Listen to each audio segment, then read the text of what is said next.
Welcome, everybody, to our family gospel discussion evening. It is nice to see everyone again. We are actually hoping for a pretty nice meeting tonight, and we have a volunteer here ready to say the opening prayer.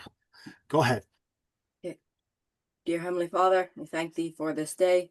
We thank Thee that we could have this meeting. Please open this meeting. Send Thy angels to be around us. Please bless that everything will go well. In the name of Yeshua Messiah, amen. Amen. Thank you. All right. So I guess the first question is, does anyone have a topic?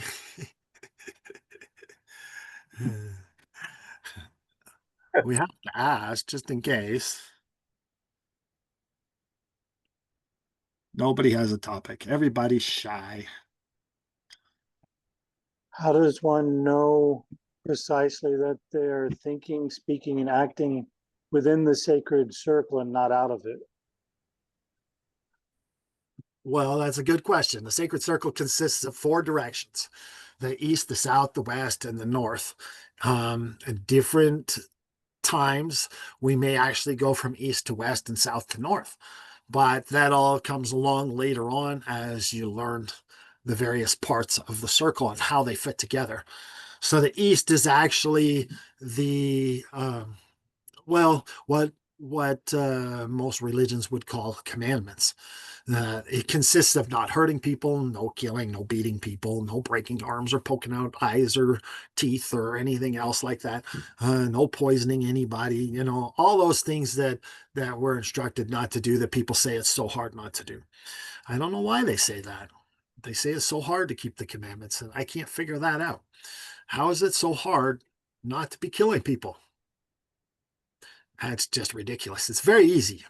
You know, keep your hands in your pockets and get out of there. There you go. It's done.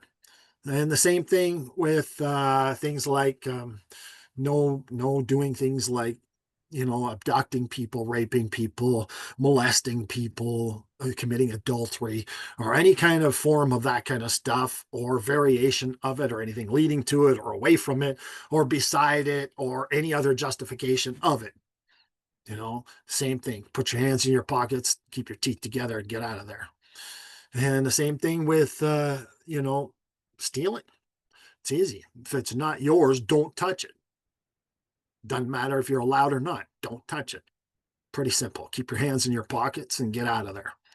Same thing with lying. No lying. You know, the easiest way is to shut your mouth, put your teeth together, get to work. And if you have to open your mouth, close it. Don't open it. Put your teeth together, get back to work. Pretty simple. Now, there are other commandments, but mostly they're all covered in those 4. And there are a few other ones, like, for example, no coveting. Stop wanting something. Be happy with what you got. And if you're going to help somebody, get to work. There you go.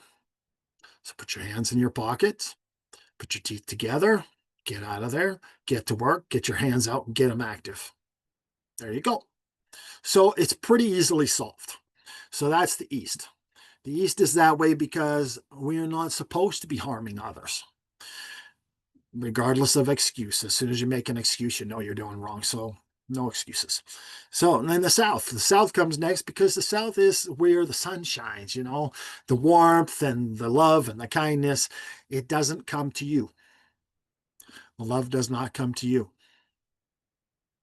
It is for you to do to others, not for them to do to you. As soon as you think it's for them to do to you, you're outside the circle. You don't get it. You're supposed to be a man. Put your teeth together. Help everybody. Pretty simple. As soon as you think it should come to you, then you're not going to get it. Instead, we are to be the ones who actually do the loving part, do the caring part, keep trying, keep getting better, all those silly things. And we keep the virtues, by patience and long suffering, kindness, tenderness, caring, consideration, even though I'm being very, very blunt and obviously may end up harming someone's feelings at this moment because of being so blunt, that it's not to come to us. We are the ones who are supposed to do it. So that's the step number 2 in the South. In the West, we are supposed to make sure that our devotions are to our spouse, to our family. We are supposed to make sure that um, our environment is clean from all those things. This does not mean you harm somebody to get that. It means you do that, and you do that for you. If you're thinking someone else should do it, you failed and you're outside the circle. You need to do it. Only you. Nobody else. Only you. And you need to do it to a very high extreme. You have to do it to the level that the Savior would do it. And so that means nothing comes in. When you go to a temple, you don't bring any filthiness in. You don't even bring any filthy thoughts in. You be good regardless. And turn your mind off for that time. Stop trying to think of worldly things. We don't think of worldly things during that time. So that's the West. In the North, we are supposed to be united as a family, all of us, not just us and our spouse and our children, but all of us. And we're supposed to expand that family.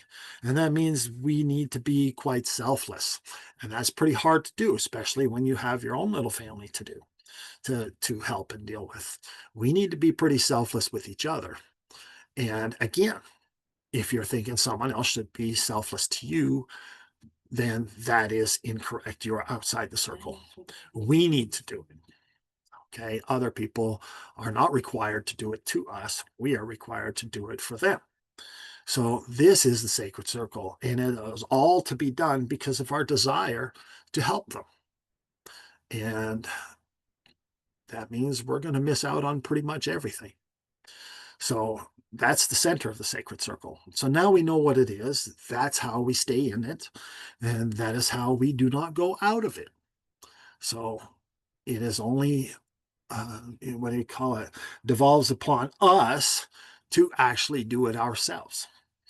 And as soon as we think someone else should be doing it, we're out of the circle. This is when we stay in the circle, the Spirit of God comes with us at all times. And the more we practice it, the more we'll be able to hear very, very clearly. But you cannot think that it's somebody else's position to do these things. It's not. And not anybody else, only you. And that's it. And it has no bearing on anything ever that someone should be doing it to you. As soon as you think that, you're outside the circle. So that is what it means to be inside the sacred circle and to stay inside the sacred circle.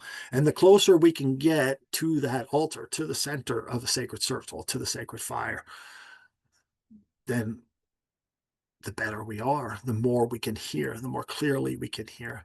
In fact, if you can approach that altar, you'll be seeing the veil.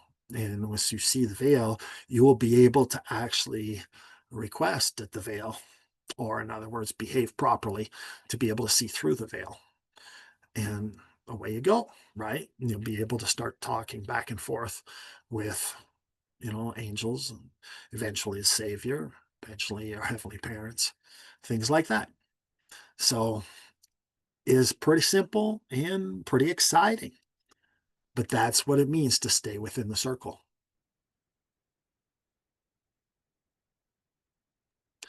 Thank Of you. course, Thank you. maybe I should also add that these things are not only physical. We must do them physically, yes. We must also communicate that way.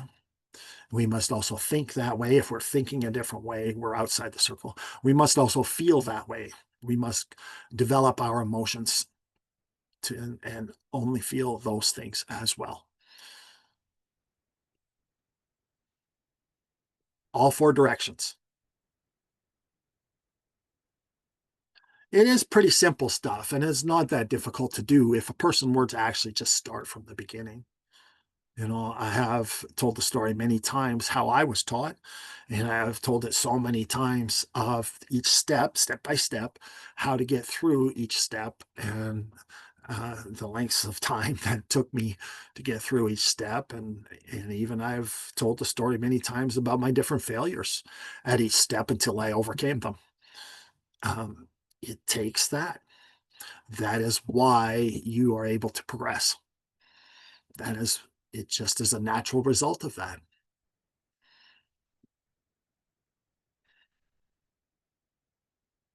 Sounds good to me. Yeah, it is. It works very well. It's just basic, really cause and effect. You walk outside in the rain, you get wet. You put up an umbrella, keeps you from getting too wet. It's just cause and effect. So it's not too difficult to understand.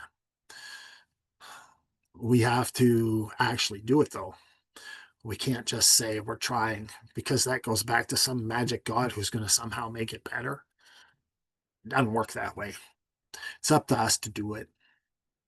So even if you do it, that's good. If you don't do it, that's good. Even if you get into heaven someday and you say, hey, yay, I made it into heaven, and yet you're still being a brat, you're not going to enjoy heaven. You still think other people should be, serving you or loving you or taking care of you or whatever. Well, you're not going to be happy in heaven. So heaven will become your hell. Just kind of a blunt statement to make, but truth is truth. So we need to actually do it, not just try. Right? My poor mother, God bless her soul, she really loved her soda pop, and she had the hardest time stopping. She ended up with a lot of health problems. She ended up getting, for a while, quite large, and she had the hardest time with all kinds of health problems. And it was very difficult on her. And she used to try. That's what she would say while she was drinking it. She's trying to stop. She'd guzzle another bottle. She's trying to stop. Unfortunately, trying didn't help anything. She did eventually actually stop. And she got it stopped. And she stopped, uh, I think, for the rest of her life. She stopped and she lost weight, a lot of weight, and she got healthier. Not to perfect health, but she did get healthier. And it had nothing to do with trying. I'm sorry to say it. It had nothing to do with trying. It had to do with stopping. But for a while, because of her addictions, she would try. That's what she would say. She would try. Trying didn't do anything. It only made her feel bad. She felt way better and much happier with herself when she actually stopped. And then she was a lot happier. Trying doesn't do squat.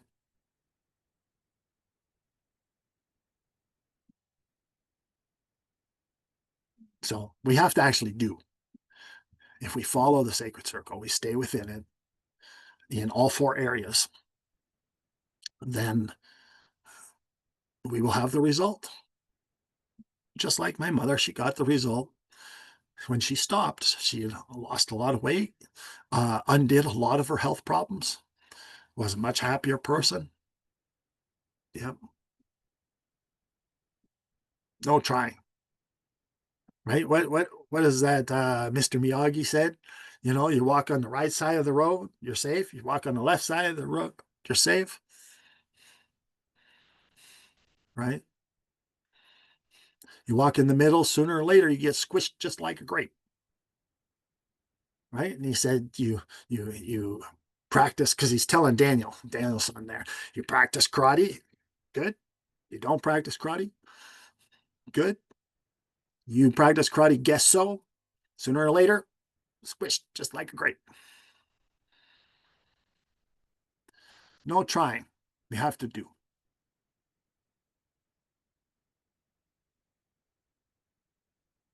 Very, very important lesson. Extremely important. about Yoda. Do or do not. There is no try. There you go. We all like Yoda, that little green guy. Yeah. Yeah. Yeah. Nice guy. Nice guy. Didn't like hot dogs though. Nice guy.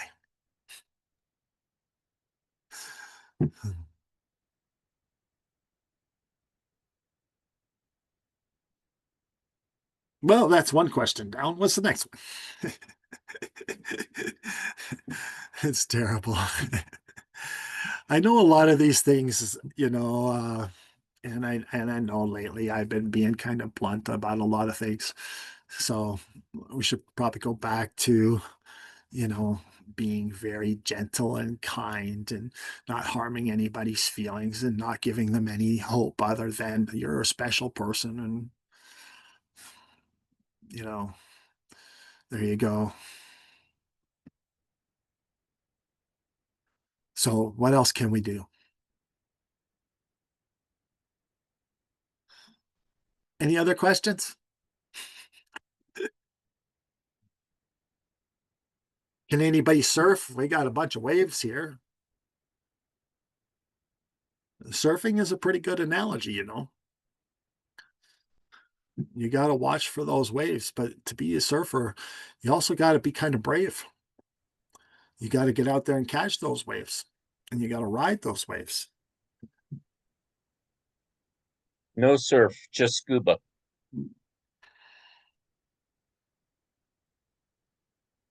Well, scuba's nice too. It is. Do you have any air? Oh yeah. Yeah. Scuba's good. You need to make sure that your tanks are full of air, good air. Very important. Yeah. You need to Especially make when you're sure. 30 feet down Oh yeah. or 40. Yeah, you better make sure at that depth your valves are working and your regulators are working, and Yep. because those things are pressure sensitive too. I used to have two regulators, one for me and one for my buddy if his regulator went south, which it did one time. There you go. Yeah. It's always good to dive with a partner, preferably one who knows what he's doing. But My first dive after I was certified, I went with a guy that had 10 years of experience, and we drove for 2.5 hours to get to our dive location. And when we got there, the wind was blowing like crazy, and there was white caps out on the ocean, and it was rougher than a cob. And I turned to him and I said, "Gee, Jim," I said, "looks a little rough. You think we should go in?" Now, this is my first dive after being certified. yeah, And he goes, "No, we'll be okay." I said, "Really?" And he says, "Yeah." He points to a certain direction. He says, "Do you see that riptide right there going out?" And I said, "Yeah." And he goes, "We'll catch that out." And I said, "Okay." And I'm thinking he's got a lot more experience than I did. And so we walked down to the water's edge, and it looked like a blender where we were going to jump in. And it's not a nice beach, it's a rocky coastline. So we jumped in and we struggled to swim out about 75 or 100 yards. And we deflated our buoyancy vests and we went down, and we were down there for a good 40 minutes or so. We were at about 30 feet, and he said, he motioned to me that it was time to come up because he was in the red zone on his air. So we went up, and he goes, "I'm out of air."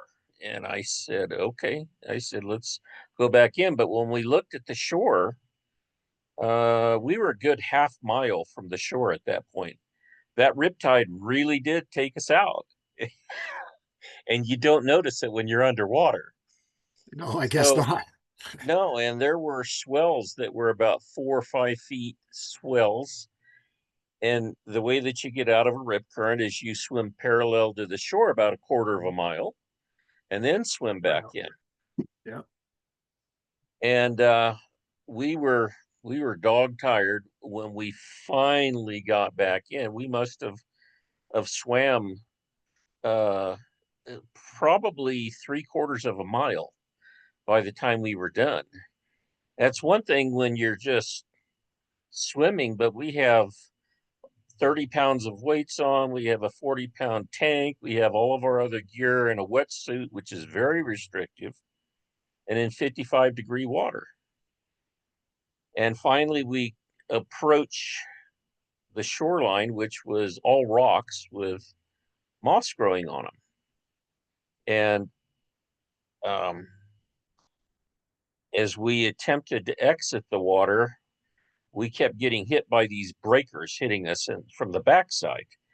Tore my mask off, tore my dive knife off of my leg, threw him on top of me. I was 10 feet behind him, and it threw me on top of him. He cracked his tank. It's a steel tank. Yep. And I learned 3 really, really valuable lessons after that. One was the ocean's bigger than me, it's stronger than me, and it doesn't get tired. And 3, I'm not going diving with this guy again. He about killed me. So that was the end of that. But I had many other enjoyable dives after that. What was the second thing you learned? You skipped from 1 to 3. Well, the first was that the ocean's bigger than me, it's stronger than me, and it doesn't get tired. That's 3 right there. And well, actually 4 Okay. things. And I'm not going diving with this guy anymore. Okay. Sounds good. Thanks for clarifying. Yeah, I've you been bet. making mental notes because God willing, when I do get into EMS, which I'm planning to start school September 9th, one of the things I'd like to get is my Swift Water Rescue certification, and that means I'm going to need to get scuba certified as well.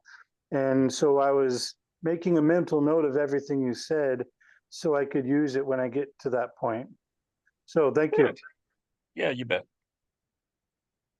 Okay, so let's apply this to the gospel. Right? Yep. What can we learn? The world is like the ocean, Cause and bigger effect than first. us, stronger than us, Yeah. doesn't get tired. Doesn't get We're tired. going to keep going. So what can we do? Diving is a perfect analogy. You know, we have to have that air tank. We have to have that spirit always with us. Yep. We have to make sure that our virtues are always aligned. The valves work, the regulators work, everything, no leaks in the hoses. We have to make sure that the tanks are filled, everything, all that Equipment kind of check. stuff. Yep. Yep. We got to know what we are doing. We have to have skill in it, right? We have to be certified. True. Yeah. We need to go with a trustworthy person, to negotiate the world without getting harmed. Yep.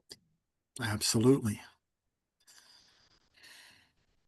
We need to make sure that the other guy is not a know-it-all that it's going to get us killed. And he was. And almost did. Yeah, you got to get a guide you can trust. 10 years of experience put you at risk, Kevin. Yeah. Yeah. Well, that's just it. I've met a lot of guides, as far as wilderness guides go. And some of them have had many years of experience, but they've never, had a problem. They've never met any kind of situation where they needed to do anything. They were certified to jump into, moving water to rescue people, but they never had to rescue anyone. They never had to actually fight against the current and everything else hauling another person. They never had to actually do CPR and get a person breathing again. They never actually had to do any of those things, which is wonderful, but at the same time, they never had a problem. So they didn't really have skills, and maybe this guy had 10 years of experience, but Was it necessarily the right kind for that situation? Maybe yes, maybe no. It's interesting because the guy that was my scuba instructor was a former Navy diver while he served in the Navy. And he was a pretty macho sort of a guy. And one of the things that he insisted on when, with his students were that we had to be able to swim out, I think it was 400 yards out from the beach, and grab a diver that was out there and be able to bring them back in that 400 yards. He said, you have to be physically fit to do this sport. There's a lot of requirements, physical requirements that you're going to be facing when you're down there. Well, it's interesting because he also had volunteered for the sheriff's department's search and recovery team as a diver, and he was up at a lake near where I lived, and he was diving with a deputy who also was a diver, and they were searching for a body. They were trying to locate this body, fellow that had drowned. And while they were down there, and I've dove in the lake that they were in, it was pitch black. You could have an extremely powerful diving light and couldn't see more than 6 inches in front of your face, which means that you don't even know which way is up, because when you're down there, you're weightless. And so the only way to find your bubbles is to try and look around to see if you can see whatever direction the bubbles are going. That's up. Or if you're on the bottom, then you can feel the bottom. But he was with his buddy. He had stayed down too long. He had run out of air and told the deputy that he was diving with that he was going to make an emergency ascent. Well, they were at 80 feet in depth, which is pretty deep dive. And he didn't make it to the top. He got caught up in monofilament fishing line that was in the water.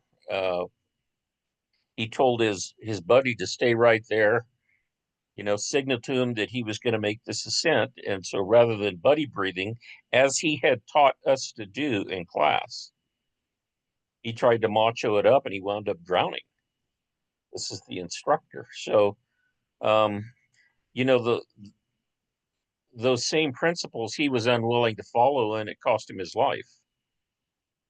It wasn't necessary. He didn't have to do it. Well, exactly. And, let's switch over to the gospel. How many people have we seen, who have done the same thing and actually ended up drowning? Right. We've seen it so many times.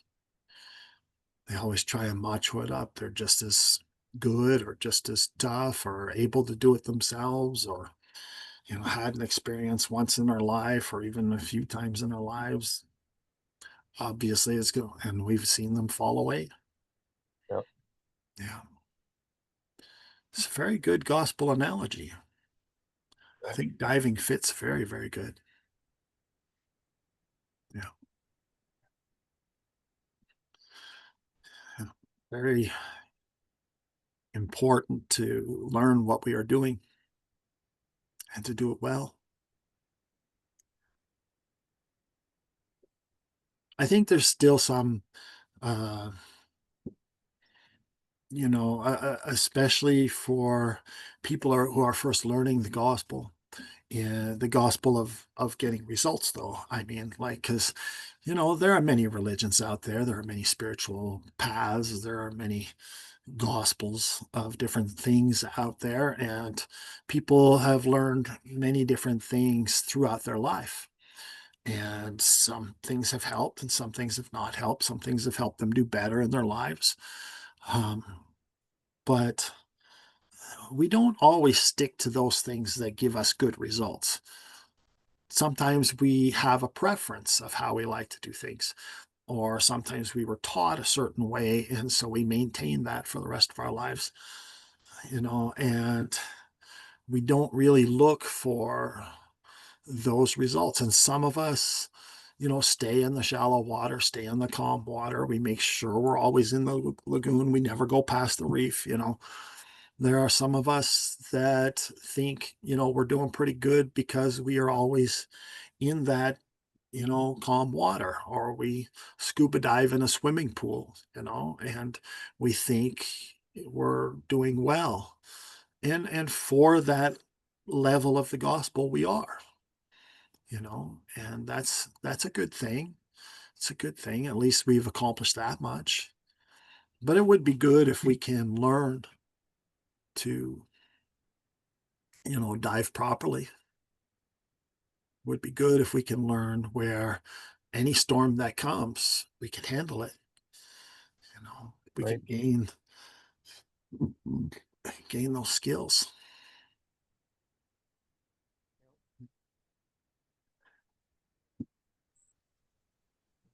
You have anything to add? I was just going to say that my example after certification, I was 20, got a buddy that's 20. We got a big idea about going out to Blue Lake in the Nevada desert. It's 90 feet deep. It's a warm water fed. And we had the great idea of going out on our first after certification at night, for what Kevin was talking about. Neither one of us had any experience. And we get out. The only thing that I remembered is we needed to turn on a lantern on the right shore. So that when we finally do come up, we could know which direction to go. But other than that, it was the darkest experience in terms of light that I've ever had. And we somehow made it out. So my only point of saying all is that it might be a good idea to make good choices. Yeah. No matter what we're in or into or thinking about doing. Certainly. And so, let's go ahead and apply that to the gospel. I mean, it's a very important principle. How many times do we raise our children, to get ready to, as they grow up, to go out into the world and things like that? And we sometimes, unfortunately, do not really light a light for them. Don't really teach them how. Don't really teach them what the light is.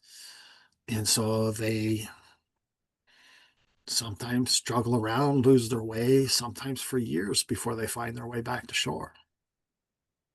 So what is the light that we can light for them? How can we teach them? How do we show them what the light is that they should be swimming toward?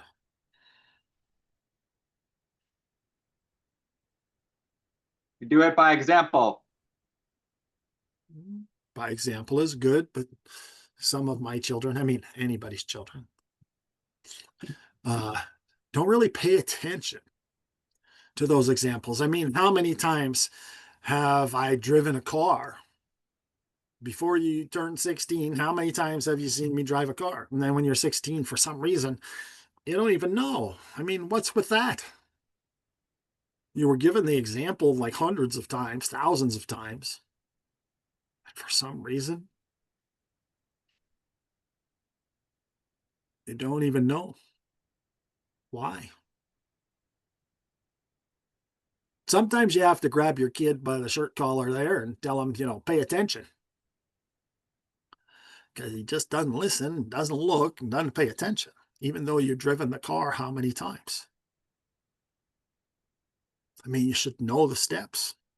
By the time you hit 16, you should have a pretty good idea. Every single step that is needed. I mean, how many of us have been up in, like say, a little bush plane, a float plane, or anything like that?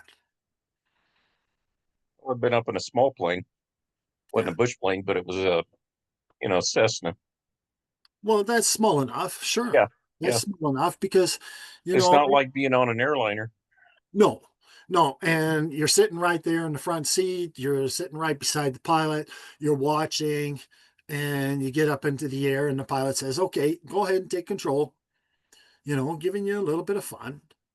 And it's not too difficult because you just watched him do all the steps. He just went through his checklist before he took off. You just watched everything, right? Right. And it's not difficult because you're watching him. You're watching how he's controlling, the the tail, you're watching how he's controlling everything, you're watching the foot levers, you're watching everything, you're watching how he speeds up the engine, how he sets it, how he controls it, you're watching where the gauges are, you're watching him do everything. So it's really not that hard. And so when he says, okay, go ahead and take over, you're pretty confident by that time, your first time up after watching, right? Because, well, you're in this little rickety tiny thing that's bouncing along in the wind. And you're watching pretty close just in case this guy has a heart attack or something. You want to get back down safely. So you're paying attention. So it's pretty easy to at least take over the controls and, fly the plane, tilt it this way, tilt it that way, push on the lever here, turn the stick over here. It's pretty easy to do, because you're paying attention, you're watching, right? And it's always good to have someone who already knows how to fly the plane and is pretty experienced. And bush plane pilots are usually pretty experienced because they get some pretty nasty weather that they're always having to fly through because it changes every single flight. So they do have to actually know what they're doing and make some adjustments. So they're pretty good people to learn from, to pay attention to. So this is the same, of course, with the gospel. You need to find a situation where you're able to see someone who can actually negotiate these things and figure it out and pay attention so that you can follow the program, right? So you can get the results.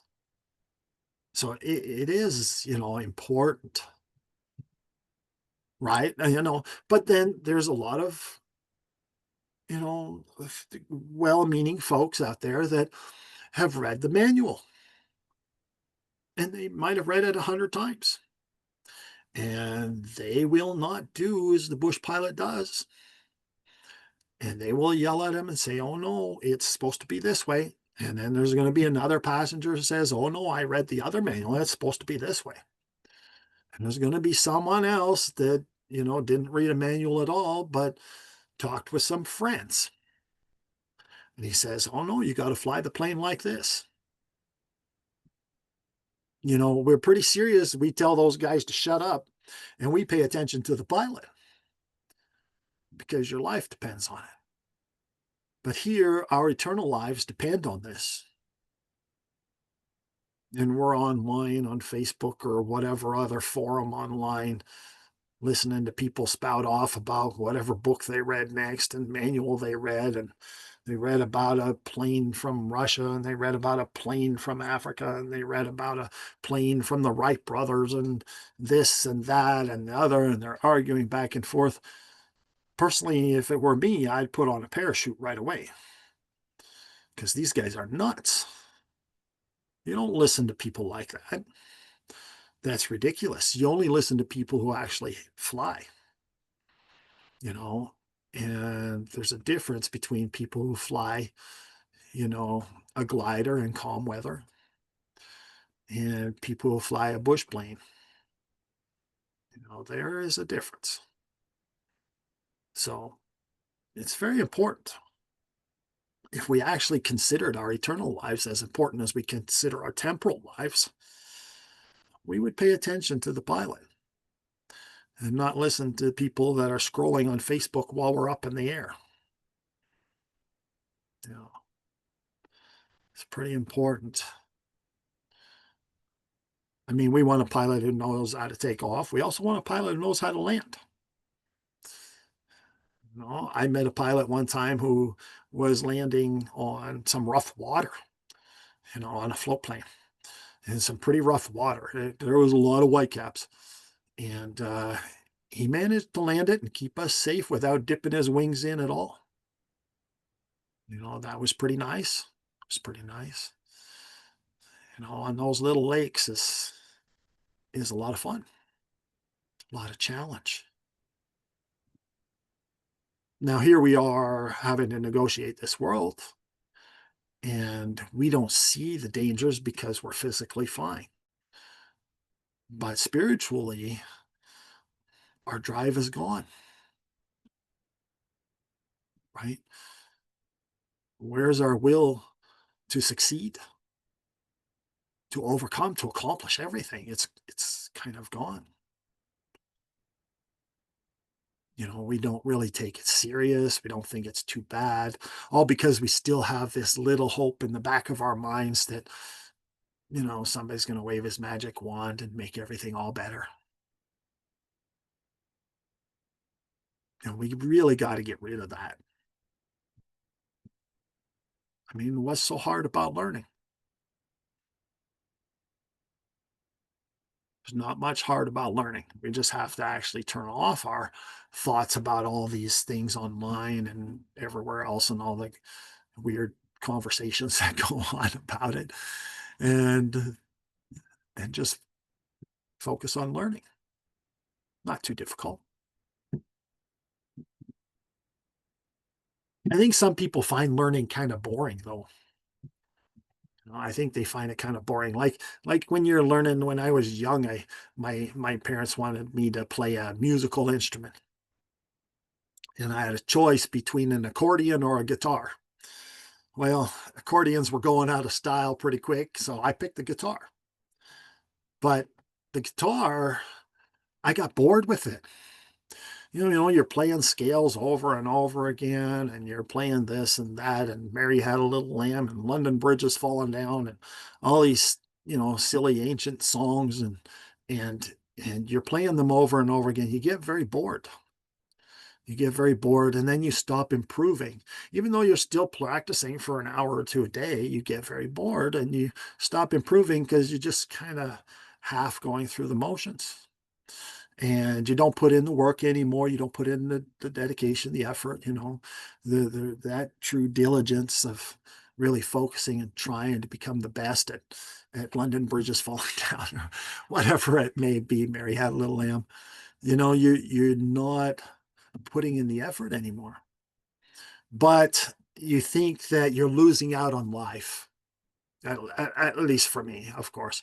I don't want to say anybody else. Some people love it. But after I practiced for a while and got better and better and better, then it became enjoyable. All of a sudden, what I thought was boring and dull and I hated became enjoyable because I could do it. I could play this song, I could play that song, I could change the tempo, I could change the rhythm, I could actually go with the mood of the time. You know, I could play something fun for the children, play something old and slow for the grandparents. You know, it became enjoyable. Why? Well, because you became good at it.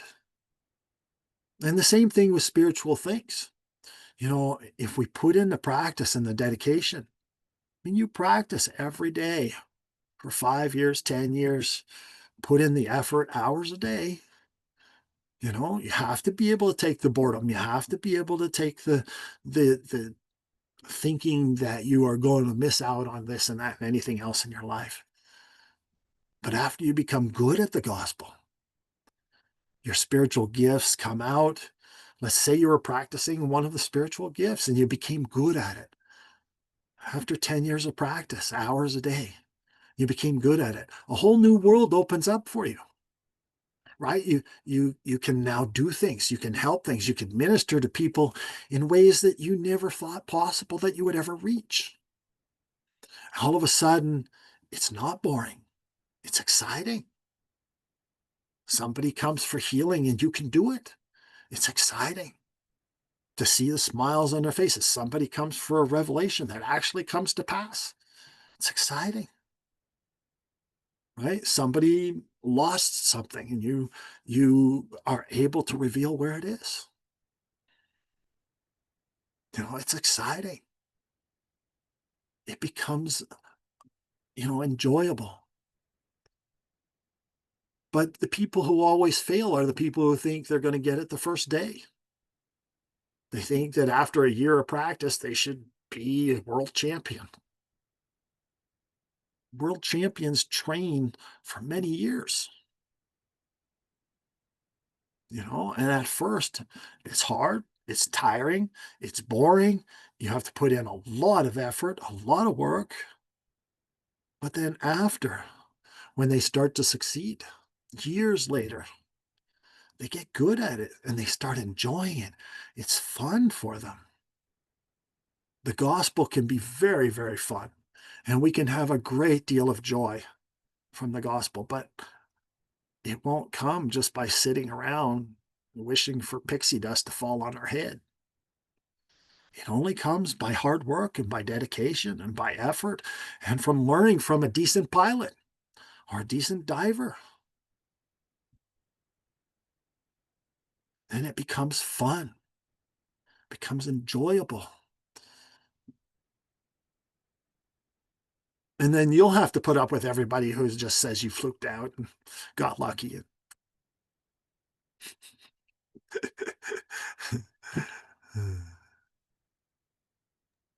What's the old expression that says, the harder I, let's see, the harder I work, the luckier I get? Yep. I Yeah. like the one. I like that one so much.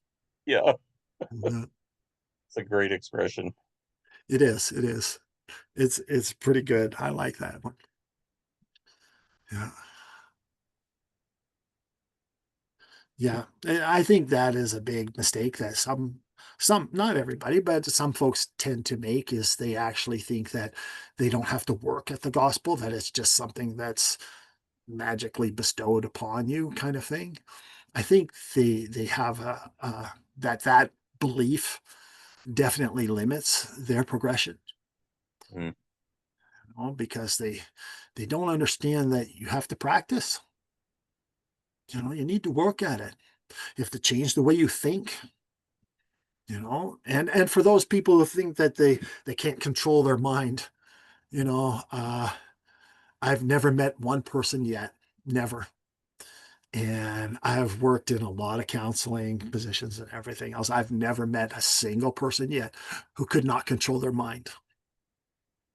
Every single person I have ever met could control it. Every single person I've ever met could quiet it when they wanted to quiet it. Every single person I've ever met could focus extremely clearly. I've never met a single person. I've met lots who said they couldn't, but there's an easy test to give them. Everybody can do it. And everybody who's even handicapped people can do it. In fact, handicapped people usually can do it better than others, because they do it all the time.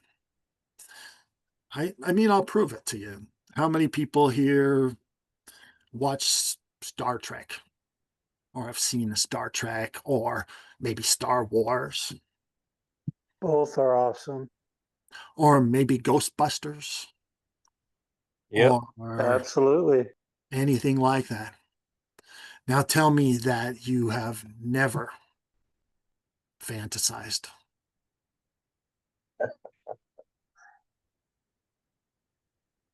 You have. And an awful lot of people here have told me some of their fantasies, some of their desires. Yeah. Some of the things they dream about, some of the things they wish could be true. See, every single person here can control their mind. All you got to do is fantasize about the right thing. I mean, if you're fantasizing about being Luke Skywalker with your little lightsaber zipping around, that's one thing. Why don't you become good at it? Why aren't you ready to go into a lightsaber, showdown with Darth Vader? Well, because you're only fantasizing part of it, aren't you? You're fantasizing what it would be like if you had that skill, but you're not fantasizing about training, how to train, how to obtain that skill, and then getting off your butt and doing it. Right? So everybody can do it. You just have to focus on the right thing. And pretty soon you'll get better and better and better. And you'll be able to play that silly accordion and make Granny happy. Last thing I ever wanted to do was learn how to play the polka on an accordion. I don't know why. It just never appealed to me. I think I made her too sad though. Are you part Polish? Uh, Part German. Yeah. Well, the Germans like polkas too. Well, Granny was, uh,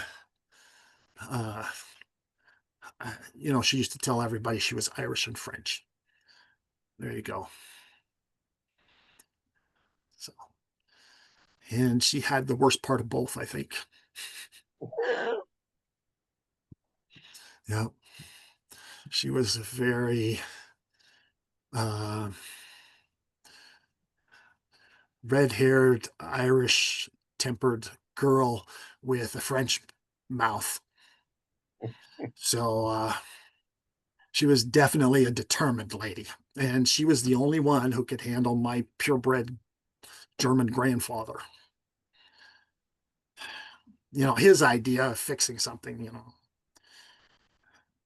he'd be out there beating on it with a hammer. And when he finally got frustrated enough, you'd see him walk over to the shop and you'd see him come back out with a bigger hammer. Yeah, that tractor never knew what hit it. Never worked, but so she was the only one who could handle him. Sounds like my grandfather.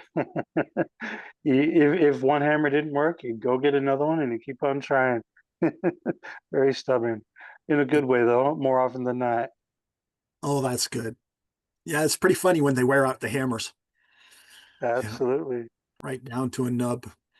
You're like, how did you wear this out? Well, he always found a way. He's always improvising too and trying to take tools and make them better than they already were. Oh, that's the good part. That's the good part. Absolutely. Yeah, I always felt bad for my grandfather or what he would have done before he got a tractor. I mean, he used to have a team of horses. I always felt bad for what those horses had to go through. Mm. Yeah, my grandfather many years ago, I mean, a long time before I was ever born, he traded 2 mules for a Model T Ford, thinking he could rig the Model T Ford to do farm work. It didn't work. He should have kept the mules, he said. And one of the mules was blind. So I always thought that was an interesting story. Yeah. So how can we apply this to the gospel, though? How many I'm of us are listening. trying to force gospel principles and forcing doesn't work? Yeah, absolutely. Satan's plan. Let's force them. Yeah. Forcing never works. Yeah. Yeah. The best part, like you said before, was, you got to show the example. I mean, uh, one of my boys said it there. You got to show the example, and you got to just focus on you doing it and never expect someone else to do it, even though you're trying as hard as you can, of course, to encourage everybody. We always do, but our expectations should never be that they should be doing it for us. We have to set that perfect example of us doing it. And the more we practice at these things and add a spiritual gift, the better we become. And the better we become, the more we get those, the more we get those results. And when we get those results, we finally have something. We're now the pilot of the plane, right? Because we're getting those results. Now we have something that people can look at and see those results. So it's very important that we practice, very important that we try to really get rid of our life and put our whole heart into practice. We definitely need to get to practicing in the gospel. It's never going to actually work if we don't practice. And it's not too terribly hard. It's not like, like some of these athletes who, they do very, very dangerous sports. Of course, the danger is real in our eternal life, but the Lord has said that if we actually practice and obtain these skills, that all of us can if we practice, if we dedicate ourselves. And he's promised that all of us can. So it's really not a matter, therefore, of trying and failing. It's really only a matter of if we're going to actually do it or not. So we actually choose if we fail or not. Just because we don't want to put in the effort. We come up with various reasons why that we are not going to put in the effort. We convince ourselves that we can't. We convince ourselves for this reason or that reason. And in reality, the Lord said every single person can. So either we are calling him a liar, or we really are more in love with a different aspect of life.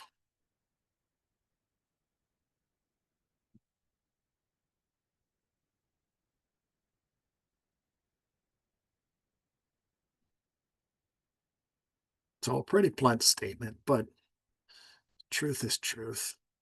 But all hope is not lost. All we got to do is, watch the pilot, do as he does. Pretty simple. Do like the Lord does. We only have a very, very small amount of information in the scriptures, but it's definitely enough information to get us started. All we have to do is do what he does. And he was very clear. He didn't come to break any of the rules, didn't come to break any of the commandments, but he came to fulfill them, came to keep them all. So all we have to do is the same. He made a pretty good explanation of the commandments and how to actually think, how to feel, how to govern ourselves so that we could keep them. He gave us a synopsis of keeping the higher law, and those who keep the higher law would never break the lower law because it's already contained therein. So it's pretty easy. We have, a perfect pilot to follow, perfect dive master to follow. It's pretty easy to do. All we got to do is, do our part, practice, and away we go. Well, it's been fun. That was my alarm to say, shut up and don't talk forever. I have to set the alarm.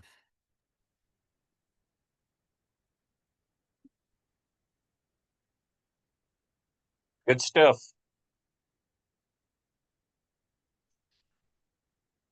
Well, this has been fun. I'm not sure though what to call this lesson. What this discussion should even be called. We covered a few things. Yeah.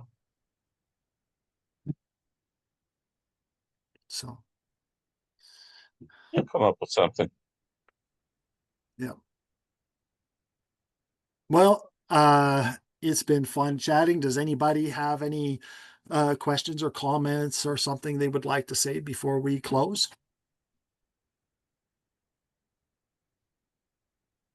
No? Do we have a volunteer for a closing prayer?